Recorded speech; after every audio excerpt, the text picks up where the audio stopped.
4 days into the new year 2025, welcome to the UBC News Tonight with me, Wadulo, Arnold Mark, and Dorothy Namuyomba will be joining us later on sign language. It's going to be a fruitful year, and we do encourage you to share your New Year's resolutions with us on our social media platforms as we strive to achieve them together. Without further ado, let's take a look at tonight's top stories and then get started.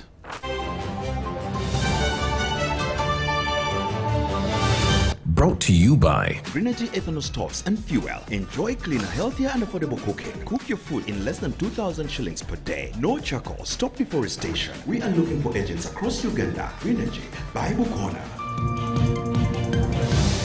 In our stories tonight, court ruling confirms Sheikh Mubaje as the legitimate Mufti of Uganda. Religious leaders in Mityana urge increased funding for the church. Preparations for the successful hosting of the 2025 CAADP summit in Entebbe are finalized.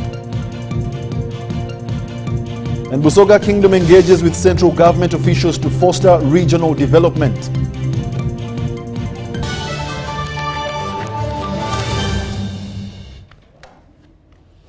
Once again, thank you for joining us. It's now time for the news in detail. To start off, the High Court in Kampala has delivered a verdict in the case involving the Mufti of Uganda, Sheikh Shaban Ramadan Mubaje, ruling that no charges have been brought against him.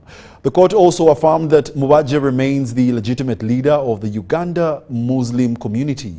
Alhaji Sechanzi Abbas Mulubya, the Secretary General of the Uganda Muslim Supreme Council, welcomed this decision and emphasized that it will reinforce the importance of upholding the rule of law within the Muslim community. Let's take a look at the details.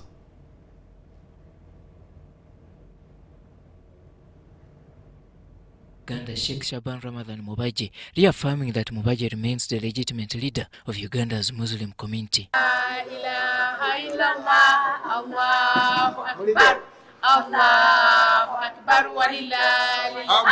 I'm happy to inform you that last evening, High Court Judge Dr. Douglas Singiza Karekona issued his judgment in all applications in a consolidated manner. The case involved in videos such as Wabire Yudaya, Bohan Namanya and Hussein Simbwa, who had accused the Mufti and Uganda Muslim Supreme Council of wrongdoing, seeking to remove Mubaje from his leadership position. The court's verdict brings clarity and closure to this long-standing dispute. Alhaji Sechanzi Abbas Mulumvya addressed the media after the ruling, expressing gratitude for the judgment. He pointed out that the decision was vital in preserving the unity of the Muslim community, noting that those behind the false accusations had an agenda to destabilize Islam in Uganda. And he calls upon us as Muslims to always endeavor to resolve our issues internally first before going outside. That is the ruling of the court. In the same ruling, the judge has set aside all applications, including an order that has been flying around, purportedly removing His Eminence the Mufti from office. Sechanzi emphasized that the court's ruling made it clear that the Muslim community must refrain from using legal channels to voice grievances in the manner that undermines the leadership. He stressed the need to restore peace and unity within the community. The application gives room for reconciliation for Muslims as brothers because he cites the Uganda Muslim Supreme Council Constitution, Article 28, that provides for Muslims Arbitration Council. And he calls upon us as Muslims to always endeavor to resolve our issues internally first before going outside.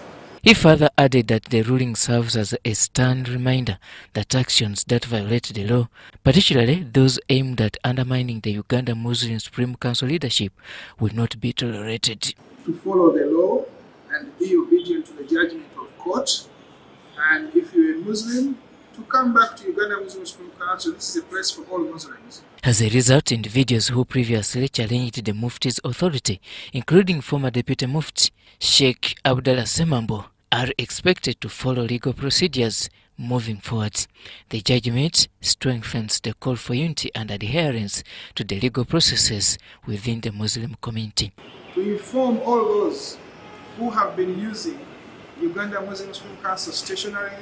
I want to particularly single out the individual called Issa Gule, who has been writing these letters to stop, because this is now a criminality.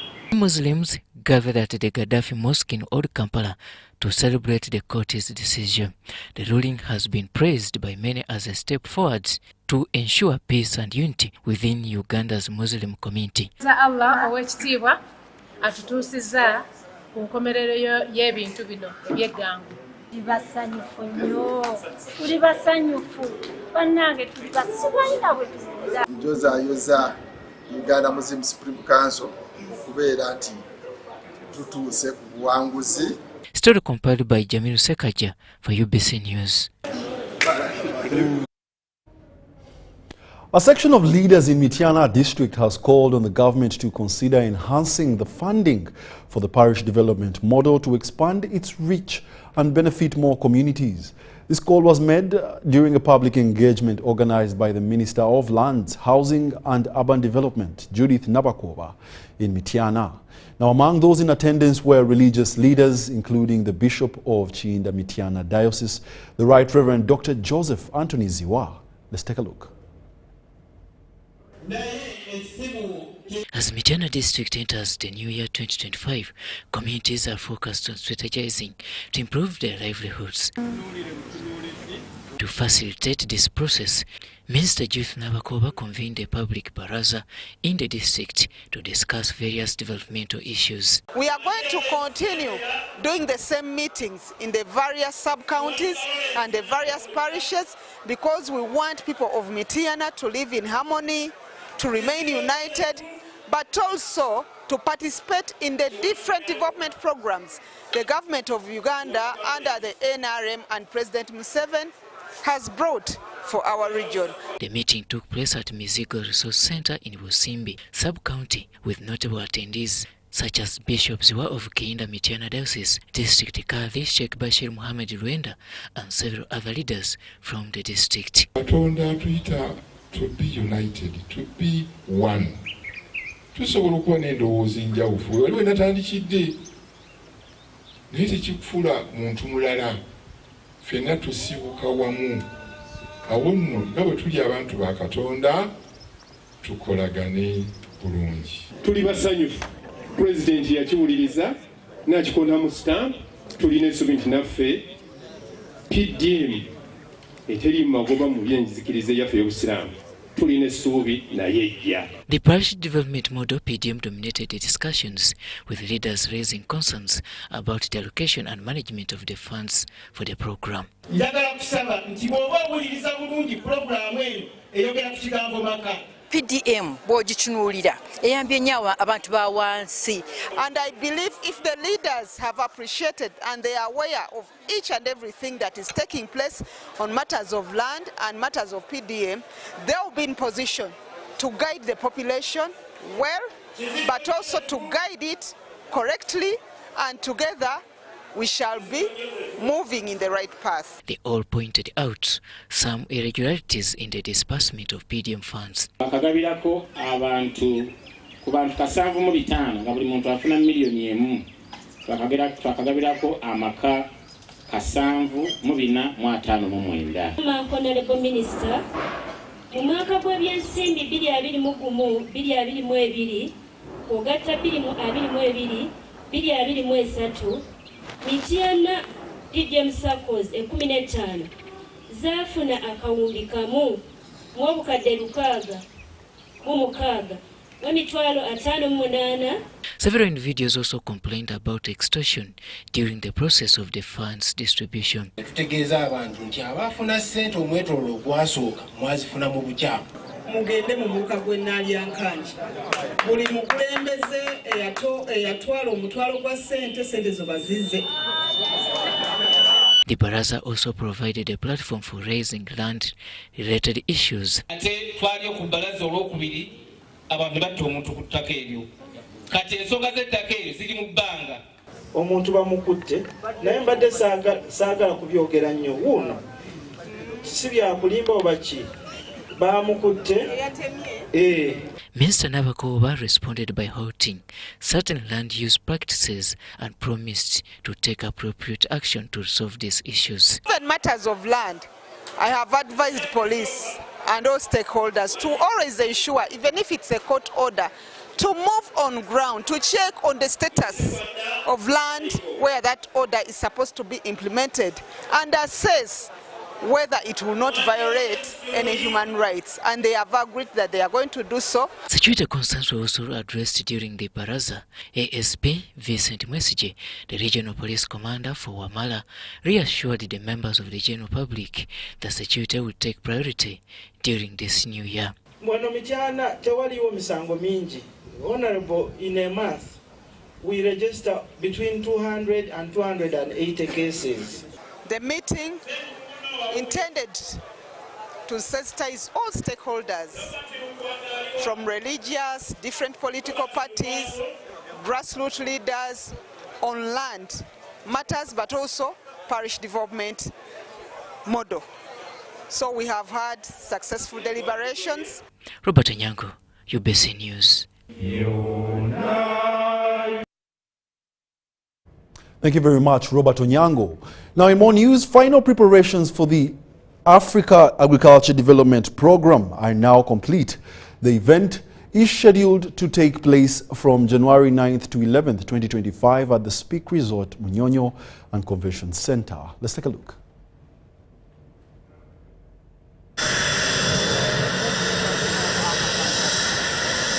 The Permanent Secretary of the Ministry of Agriculture and Chairperson of the Organizing Committee, Major General Kasura Chomukama, has confirmed that everything is in place to host the African Union Extraordinary Summit in Uganda.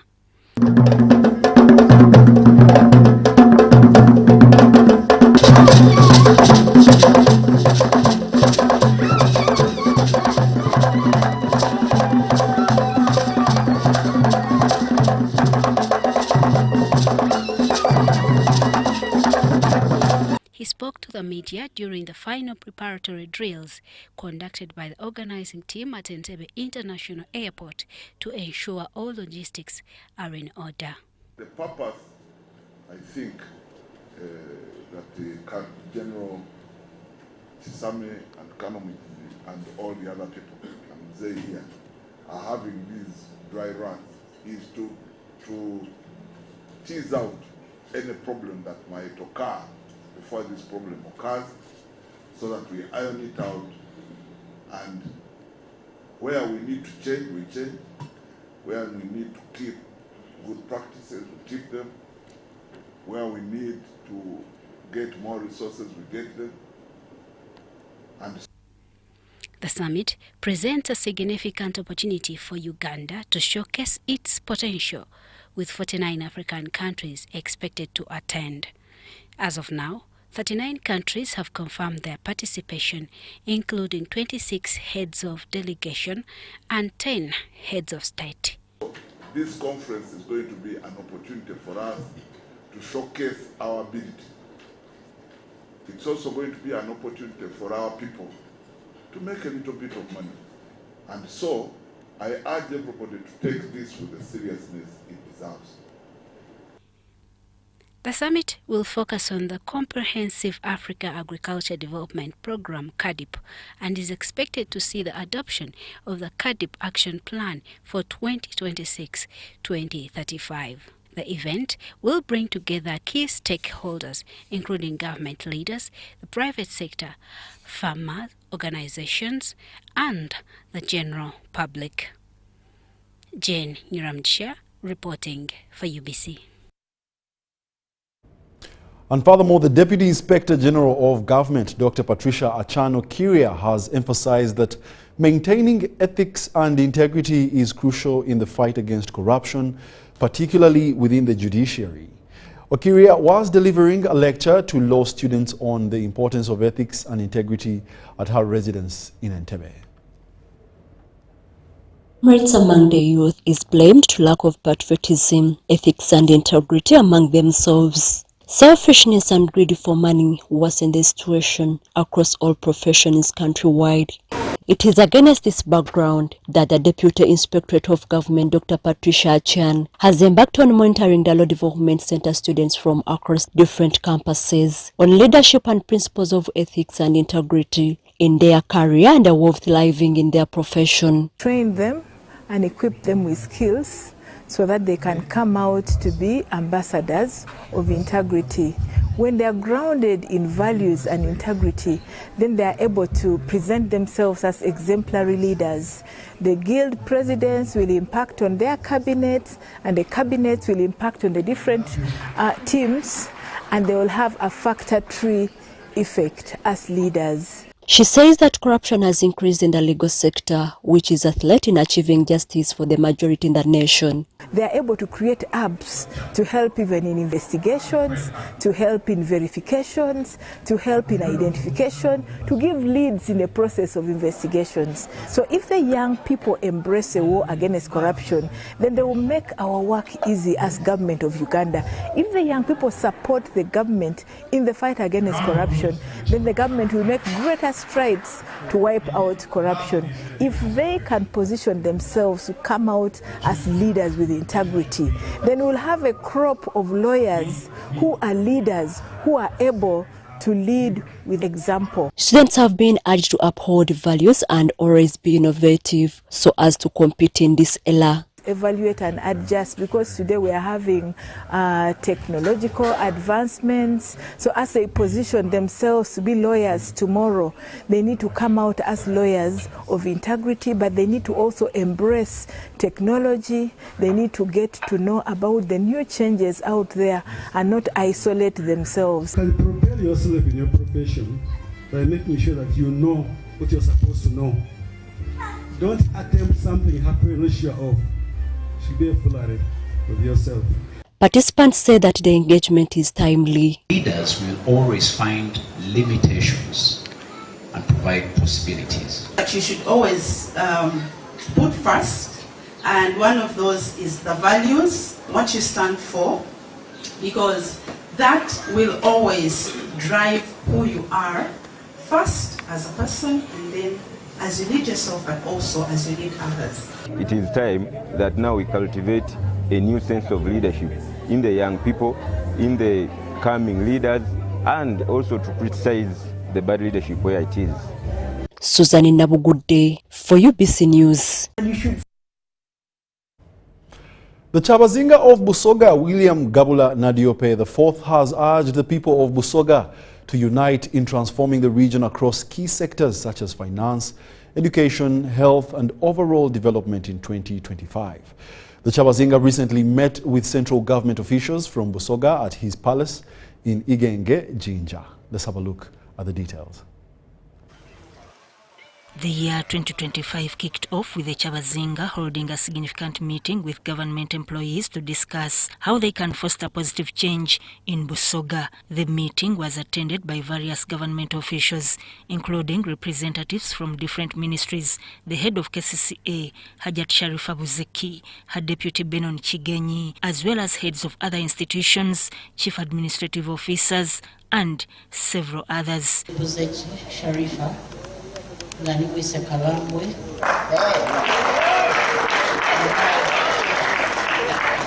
azalibwa okakande mu Bulamuti mu Kamuli district era nibemite Budumbula baba mananti oliyo.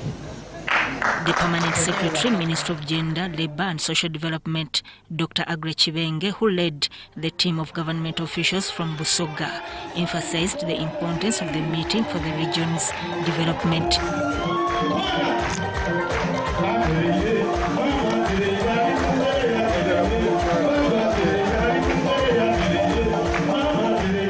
But also undertake to be change agents in our communities. By modeling for the less privileged and lifting some of these, we are less impressive. We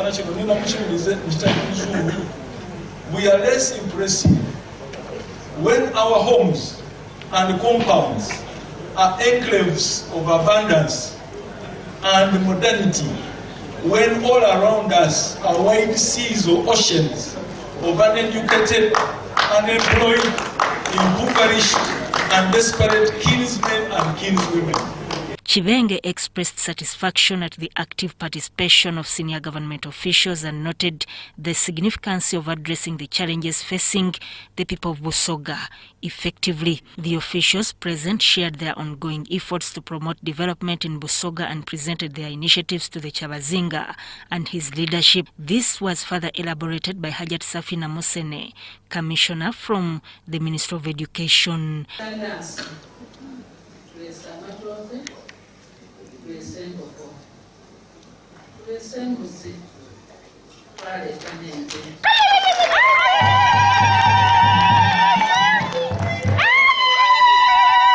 Dr. Joseph Muvawala Nsekere, the Prime Minister of Busoga, commended government officials from the region for their collective efforts and for choosing to unite in advancing the development of Busoga. That you have done a very good job. Now, being the economist I am, I'm going to tell you something. For the development of any society, you must have the necessary condition to develop that society. That necessary condition persists in every situation you can see. But for that necessary condition to become effective, you need the sufficient condition. If you're a mathematician, you would then differentiate to the next order. What has happened today? Busoga has differentiated itself to the next order. What I see here is the sufficient condition for Busoga's takeover. Dr. Muvawala recognized the dedication of Busoga's government workers and stressed the importance of continued cooperation for the region's growth. The Kyabazinga expressed gratitude for the unity demonstrated by the Busoga government workers and praised the president for empowering Busoga people by placing them in significant government positions. Mwebale kuida mubunji muti era nga kabolera akalaga nti edimu ku ng'ombe obwa Kyabazinga wa Busoga biboogerako era bwe tusiibanga lukubisa buli muntu y'obwegayisi mulaze nti mugituukiriza era mutuwuliriza. Mwebale ino.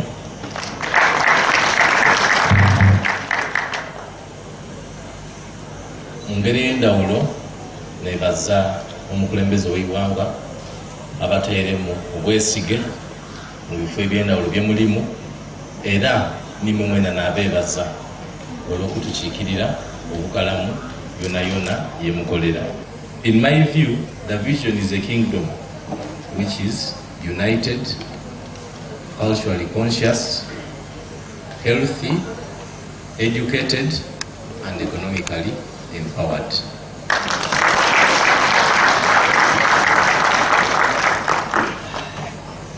Olwaleero boogere ku bintu kamaala banga basinga mu bisize ebiduubo byammwe eri chairperson n'abakulembeze abandi ab'obwa Kyabazinga kida kusobola kubijjamu kuba babiinunuire buli muntu yategeera omulami gwetuli nga mu bimpimpi kyendiiko oba nti tugemaganire walala kubanga singa timubaire bantu ab'omugaso mu bitundu byemuwangaalira ab'omugaso eri obwa Kyabazinga ab'omugaso eri Uganda yona yona ne mu nsi eddiini ed'okulya timwandi balina mirimu gye muli nagyo. William Gabula Nadiope IV called upon the people of Busoga to work together towards bringing about meaningful change in finance, education, health, and all aspects of development in 2025. Now, at the start of each year, the world is filled with questions about what the future holds across various sectors, be it business, politics, and both locally and internationally. Now, believers of Zoe Ministries always gather to hear the prophetic messages delivered by their prophet, Elvis Mbonye. According to his followers, Prophet Mbonye has accurately predicted numerous events that have since come to pass, and similar prophetic insights for 2025 will be shared on January 7th. Let's have some insight into this. This event is by Zoe Fellowship, by Prophet Ovis Mbonyi Ministries, and the person that I'm really inviting people to come and meet is Prophet Ovis Mbonyi. This man, every first fellowship of the year, he gives so many prophecies. And these prophecies affect our economy. They affect people everywhere, whether in Uganda, whether in the diaspora, let's say in Canada, whatever nation it is. International prophecies, national prophecies, regional prophecies. So we have seen them. I have seen them from 2013. And I have even gone to these very people, some of them, after observing and seeing that. Now, if people had been there to know that this man has given such a prophecy, they would take it seriously. The security people would be concerned and, alert the nation to look out. Other prophecies are like into the business world, like the DTB prophecy, that prophets about banks. People in high-profile places should all come. These prophecies will affect them whether they want it or not. And it shouldn't be like, they shouldn't take the prophetic office for granted, because when a prophecy is given, it affects. It comes out, and it's the Lord who gives him these prophecies. He's come so that people can know what is going to happen. And then if they know early enough, they can consult the office of the prophet, and all these let's say negative ones can be averted. The good ones, the nations shall celebrate if those are national prophecies. Everyone really, I want everyone to know about this event. I want every political person, the MPs to come. They're the ones who are making these laws. For instance, the time when Uganda was facing these Busoga, the homosexuals, he had given prophecies and prayed against homosexuals. And so when we saw the president and our MPs, the speaker, refused, we were thanking God, because that was a prophecy fulfillment that he had given. Yes, I'm here really to invite leaders, to invite businessmen, to invite the army, to invite the police, to invite everyone that has a high-ranking office to be there. It shall be to their benefit. There is only one rule you must follow in order to be a winner. Number 1, defeat the undefeatable. You, step forward. I want you to box the air until it falls down. I'm not seeing it falling in. You see it falling in. Winning is hard, but with MTN Momo, it's easy. Simply pay or shop with Momo for a chance to win mobile money every day. Use the Momo app or dial *165*3#. Uganda, are you ready to kick things up to the next level? The Uganda National Lottery brings you Sports Take 10. Predict the results of 10 football games and win big. With tickets at only 500 shillings, join the fun and make your predictions count with Sports Take 10. Sports Take 10, your ticket to football glory. Uganda National Lottery. Dream, play, win. Participants must be 18 years or older. Play responsibly. The Uganda National Lottery is operated by Ituba Uganda and regulated by the National Lotteries and Gaming Regulatory Board. Step into a world of excellence, comfort and pride with Royal Foam Furniture, crafted to perfection right here in Uganda. We bring you state-of-the-art living room furniture and bedding products at affordable prices. Our wide variety of mattresses include orthopedic, pillow top, spring mattresses suitable for institutions like hotels, and many others for home comfort. With every piece telling a story of royal excellence, our products are built with the highest quality materials made to last. Experience royalty with Royal Foam Furniture, proudly made in Uganda, so buy Uganda and build Uganda. Visit our showrooms at Ginger Road, Chambogo Junction, Bukota Chisasi Road, and on Victoria Mall, Entebbe, on the first floor. Uganda will host the African Union Extraordinary Summit of Heads of State and Government from the 9th to the 11th January 2025 at the Munyonyo Commonwealth Resort and Convention Center. The summit will consider and adopt the new Comprehensive Africa Agriculture Development Program, CAADP framework, and sign the Kampala Declaration to run for the next 10 years. The CAADP Kampala 2025 Summit will unite over 2,000 delegates, including government leaders, private sector and stakeholders, under the theme, Building Resilient Agri-Food Systems in Africa.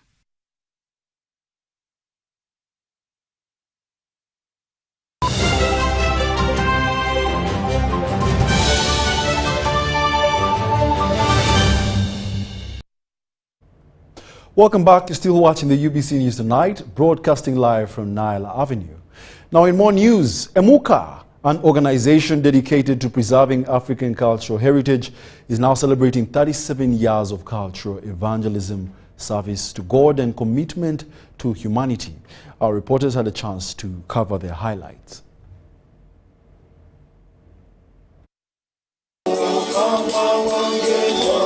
For 37 years, the core of EMUCA's mission has been the preservation of Africa's cultural heritage.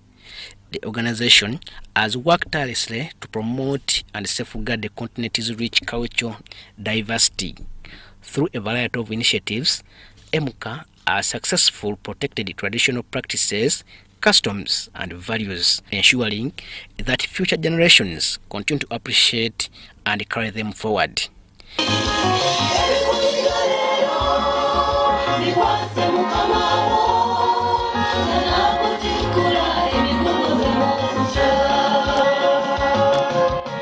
Mwesigwa Chitinda, a prominent leader at EMUCA, highlighted the organization's key efforts in promoting African cultural evangelism.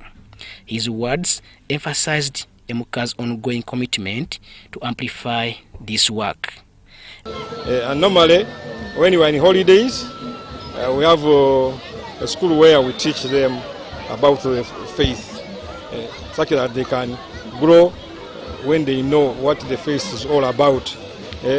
So by having so many youth here, it is a sign that in the future, the faith is going to grow strength by strength. The core mission has always been about empowering local communities, fostering sustainable resource management, and promoting eco-friendly practices.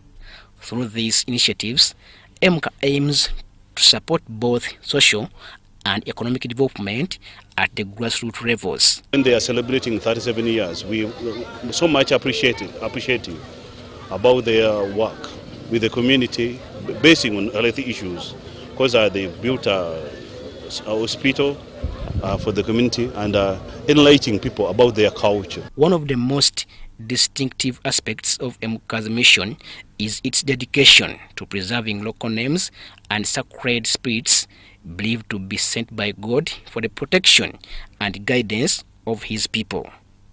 Muleme kutunulira kukusa mbuto zammwe na kutunulira ebyo okukola mmwe ebibagasa nga tabalala tebibagasa ne bw'onoobeerawo nga ddala togasizza bantu bansiyo oba baggwanga lyo balafubanidde bwereere. In this kind of treatment is very much welcome, as we have seen the new establishment which will accommodate the kind of treatment which brings into consideration our cultures, but also brings into consideration the fact that not everybody with the spirit on them is supposed to be taken for a criminal or something, as we see the abominations that are being pronounced on us.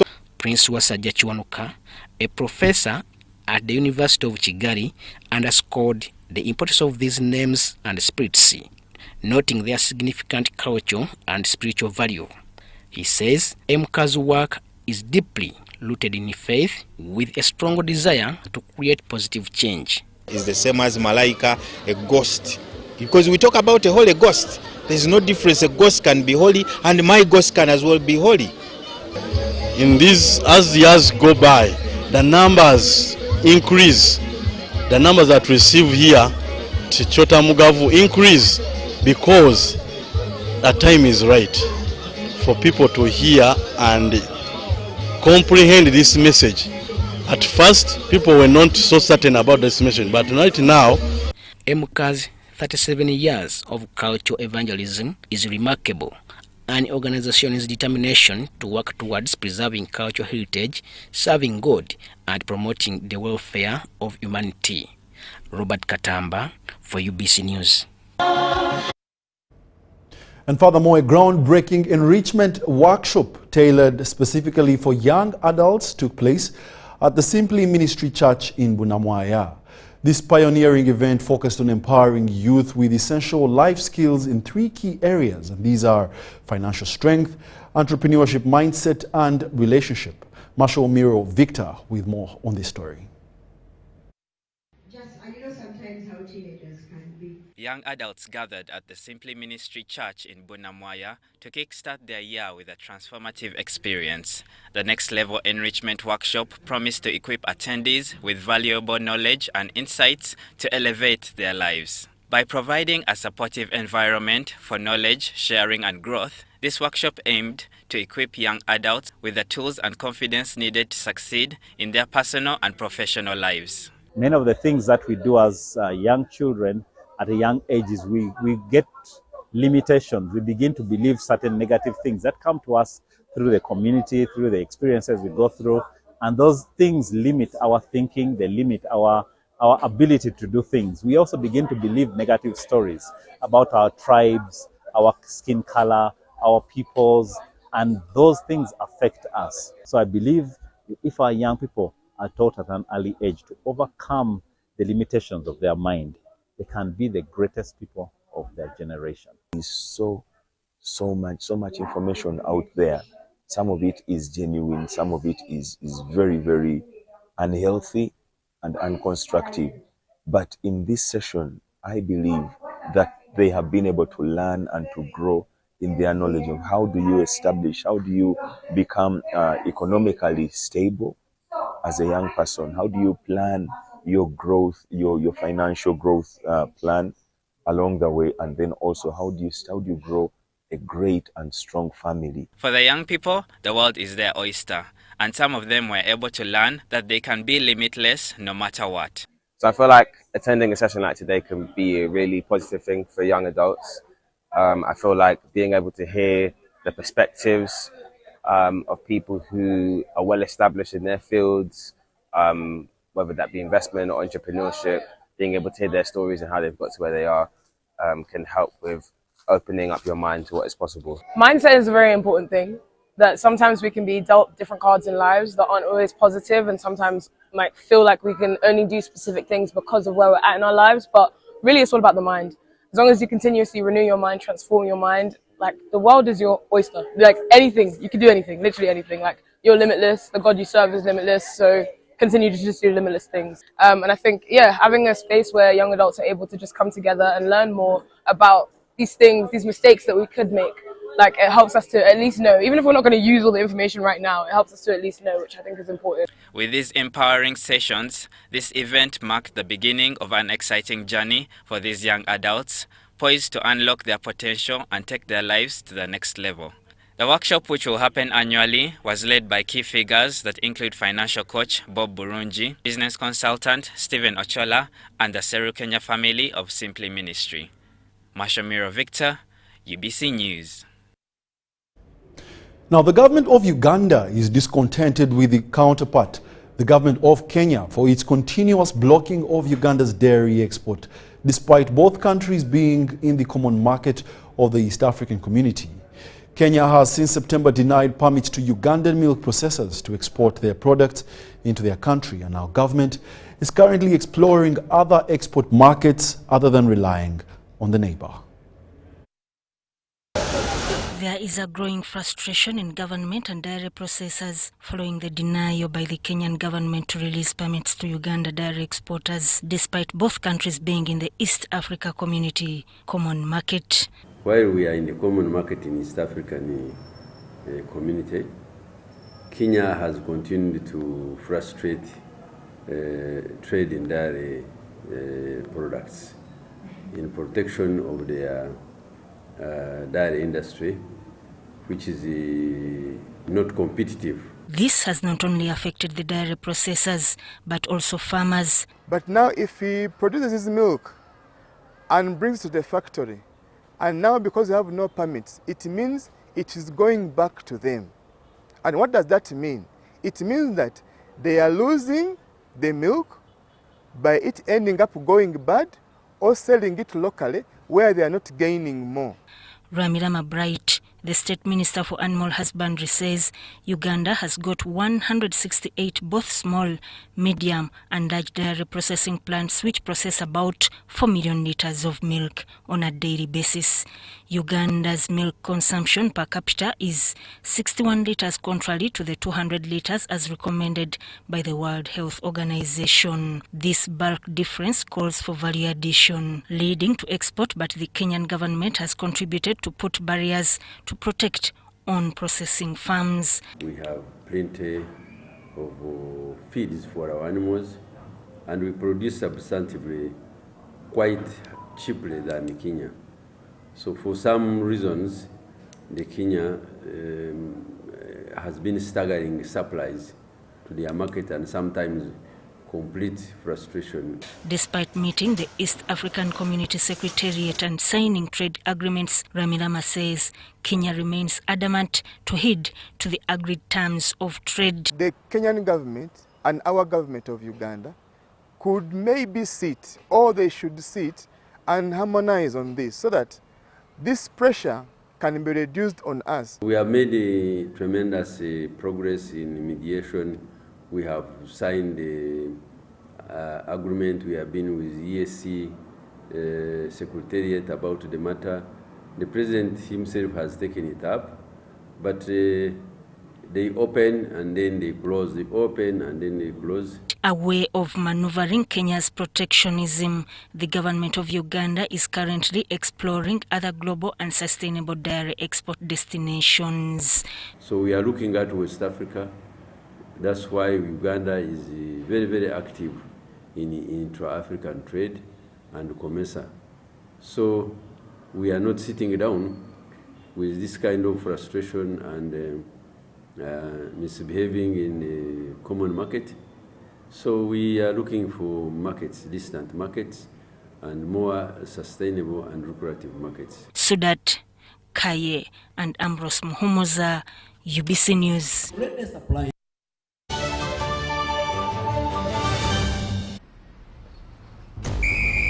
To be a winner, you must have the discipline of a tiger. But when you are with MTN Momo, winning is easy. Simply get your phone and use the Momo app or dial *165*3#, enter merchant code, enter amount, enter your Momo PIN, and pay. Congratulations! Your car is happy, and now you stand a chance to win mobile money with MTN Momo.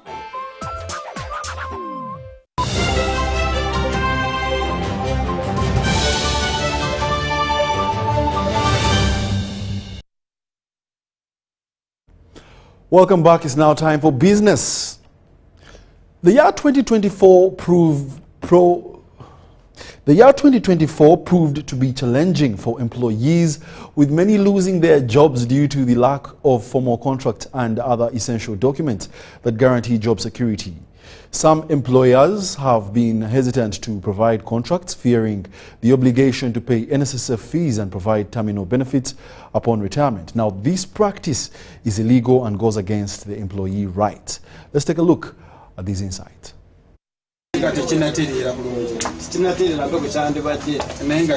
This revelation was made by the General Chairman of the Uganda National Trade Unions, Musa Okello, while addressing union members in his New Year's message at the Ntinda office in Kampala suburbs. We are going to engage government much more to ensure that the investors who come into this country respect the rights of our workers, so that nobody is paying as little as 5,000, as you heard our Secretary General mention. If you go around, you realize that most of these casual workers stay in one house, 5 people. The Union Secretary General, Richard Bijirwa, has urged the government to fast-track the passage of the minimum wage bill. He highlighted that many workers are being underpaid at the end of each month, noting that Uganda is the only country in the region without a minimum wage law. Despite years of advocacy by unions, the issue remains unresolved. We have demanded for minimum wage, and we believe it is important that the government puts in place the minimum wage. The employers' federations are all in agreement that this will not affect productivity. Charles Bakabalindi, the representative of workers in the 11th Parliament, emphasized that the song Solidarity will only have true meaning if union members come together, fulfilling their responsibility to work as one to push for their collective interests, especially in the coming year, 2025. That as the workers' slogan, the struggle continues. Each year that ends has some success and some more challenges. As I said from the beginning, yes, some creation of employment has been done, but still there is a lot of casualization. There is a lot of respect for the workers from the employers. There is a lot of treatment of the workers from the employers that we need to strengthen. So more laws that have been archaic or old need to be strengthened. The Treasurer General of NOTU, Mauku Richard Moses, remarked that employers must allow workers to form unions which would enable them to be better advocates for their rights in the workplace. Many of the employers also don't understand some of these provisions, important as they are. So what is most necessary here is the workers should join unions so that unions can be able to represent them in such cases. Richard Chilembeka compiled this report. And furthermore, in business, the Archbishop of the Church of Uganda, His Grace Stephen Kazimba Mugalu, has commended the government for the presidential initiative on banana industrial development, noting that it has played a significant role in job creation. He made these remarks during the 20th anniversary celebrations of the initiative, where he was the chief celebrant.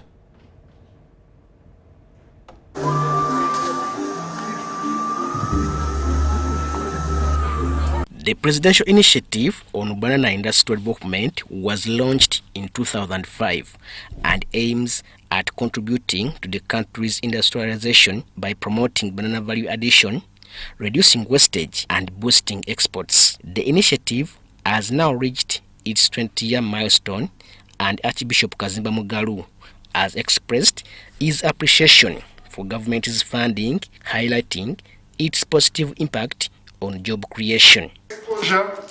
Uganda is the most beautiful country in the whole world. The brains you have, I think that we need to value them, but also sensitize our people. Lastly, may God be at the top of whatever we do. Because without Him, all our efforts are very good for nothing. Praise the Lord, my soul, and all that within me. We thank God for 20 years, and we pray for the next phase to be even more beautiful, and God should be at the center. The Director General of the Presidential Initiative on Banana Industrial Development, Reverend Professor Florence Mulang, revealed that the initiative has now entered commercialization phase. Different versions of commercialization of the plantation. When we did the benchmarking, we were producing between 5 to 10 metric tons maximum. When you found somebody producing 10 metric tons per hectare in Ushenyi, they were the big farmers. But this is really nothing for commercial purposes. It makes the unit cost for the raw material very expensive.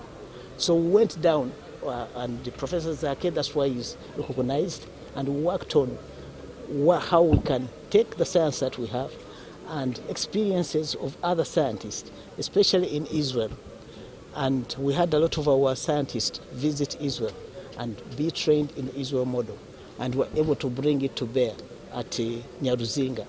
She further explained that the initiative has empowered farmers, particularly women and the youth, by improving livelihoods, increasing household incomes, and strengthening food security in banana growing regions.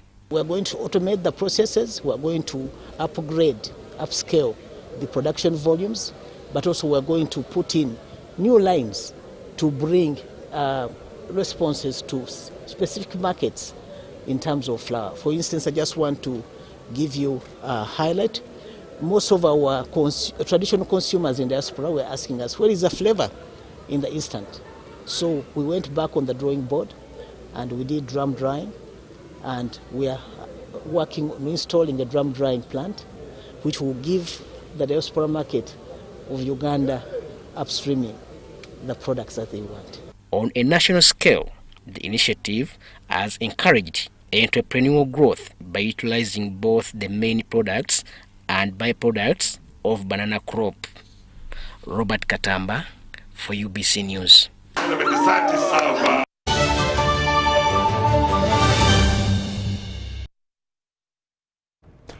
And in the world of sports, defending champions Park FC returned to the summit with a 3-1 victory over Crown Lubiri on Friday night at the old Kampala Futsal Arena. Marshal Miro Victor has more details on this report. Anticipated top-of-the-table clash, defending champions Park FC handed Crown Lubiri their first loss in the Bet Power Futsal Super League, winning 3-1 at the old Kampala Futsal Arena on Friday evening. This crucial victory propelled Park FC to the top of the league table, marking a significant turning point in their season. Abasi Jr., fresh from being crowned the December Player of the Month, scored early to give Park FC the lead. Michael Abura doubled their advantage in the 36th minute, but Crown Lubiri refused to give up, pulling a goal back before Joshua Aziku sealed their victory with a sublime pass to an empty goal with 5 seconds left to play. That is our character as a team. Wherever you are, you come to Park FC. You like it or not, we fight until the last whistle. So the boys have that in their mind. The game is not yet over until the final whistle is blown. You understand? So they always put that in their mind that we have to play no matter what. Whether we are 4-0 down, 4-0, we have to score. We have to continue playing. Who knows what happens? So yeah, that is the mentality and the character of Park FC players. We knew if we could contain Crown, we would get another chance, which we did, and Abura was able to score a second goal. And then you can argue about the decision to award the penalty, but well, that is the game. Crown came back into the game and was able to seal it with the third goal. But it was a really, really good game. Every team has actually improved, and they are so much better. And it will be very, very tough to retain the trophy. But with our players, I hope we are able to do that. The win has sent Park FC to the top of the league table with 24 points in 9 games, holding a 2-point advantage over Crown Lubiri and a 1-point lead over Mengo City. Mengo City had a resounding 7-0 win against Nasana Aska, with Ivan Tugume scoring a hat-trick and Sharifu Opuli finding the back of the net twice. In other matches, Kabusu Clowns came from behind to defeat bottom-placed side Edgar's Youth Program 8-3. Kaboa Dream Team returned to winning ways, beating Chisugu 5-3 in a closely contested match. Meanwhile, Chisenyi FC surrendered a 3-goal lead, drawing 4-all with Lubaga Gramen at the old Kampala Futsal Arena. Marshal Miro Victor, UBC News. Thank you, Marshal Miro Victor, for keeping us updated with the Futsal League. The public has also been encouraged to embrace dog ownership as a means of enhancing security. This is because dogs with their heightened sensitivity are often more effective at detecting security threats than security personnel. This message was highlighted at the recent dog competition, where dogs showcased their talents at the Great Habib Wellness Resort in Kasangati.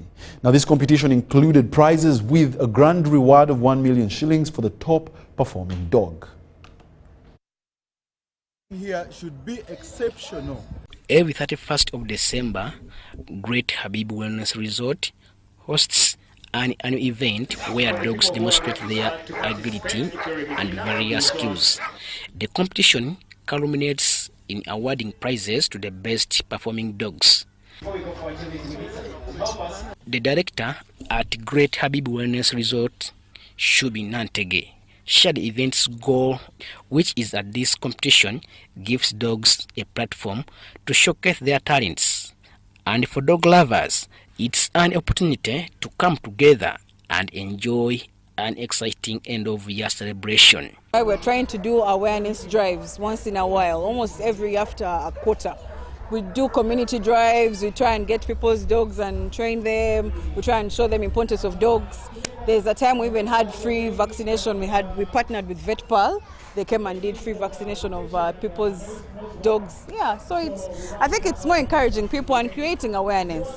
Nantege also emphasized that dogs are often more alert and proactive in detecting security threats than human security personnel, who may sometimes be less vigilant. For example, most security personnel sleep on the job at night. The person was brought to actually provide security, but at about 3 a.m. the person is sleeping. But with a dog, you're assured of a whole night shift, being awake and actually being active on the duty. To ensure dog safety and security, Abibu Migade, a dog trainer at Great Habib Academy, advises dog owners to vaccinate their dogs and train them specifically for security roles. He says training your dog in security tasks is essential to make sure they can effectively contribute to the home safety. I advise you to vaccinate your dogs fully. Dogs play a crucial role in providing emotional, physical, and social support, as well as contributing to home security. However, it's important to create a safe, secure, and healthy environment for dogs to minimize risks such as dog bites. It is very important to always keep a healthy dog at home, and you should always ensure as a responsible pet owner that your dogs are vaccinated, especially against rabies. This not only this protects the family, and it also protects the dogs against rabies, a very dangerous disease to the dogs and to the humans. Kenneth Tanaba compiled this report for UBC News. Thank you very much. That was amazing. Let's give it.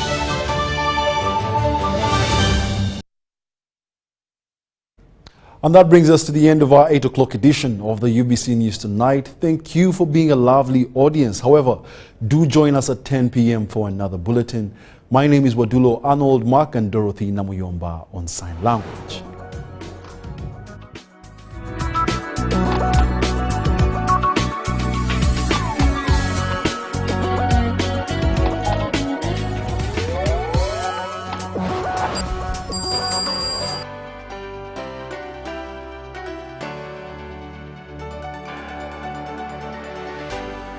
UBC, inspiring Uganda.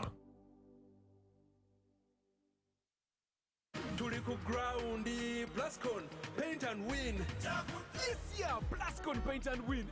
The cuckoo roundy. Chicho, buy paint worth 100K. Get a scratch card. SMS the code to 7197. Stand a chance to win instant airtime, 1 million shillings bully day there, or a share of a 3 million shillings jackpot each week. What do you want the brand new podas, tuk-tuks, and so much more? Catch the Paint and Win action every Monday on Bukede One, NBS, and Sanyuka TV. Blascon, color your world.